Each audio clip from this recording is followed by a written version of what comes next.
నీ జీవితంలో నిన్ను ఎక్కువగా నిరాశపరిచిన స్థలం నుంచి దేవుడు నీ యొక్క గమ్యానికి నడిపించే మలుపుగా ఆ నిరాశను దేవుడు వాడుకుంటాడు.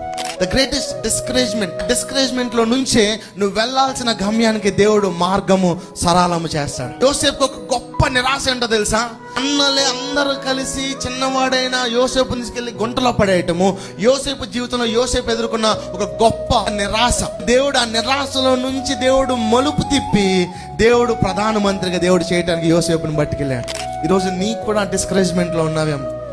దావీదు అనుకున్నాడు, దేవా ఎందుకు సౌలు నన్ను ఇంత ద్వేషిస్తున్నాడు? ఒకవేళ సౌలే కనుక లేకపోయి ఉంటే దేవుడు కోరుకున్నట్టుగా అంత మంచి రాజుగా దావీదు ఎప్పటికీ మార్చబడేవాడే కాదు. సో ఈ రోజు నీకు ఏదైతే నీ జీవితంలో నిరాశ ఉందో చూసారా, దాన్ని తక్కువ అంచనా వేయొద్దు.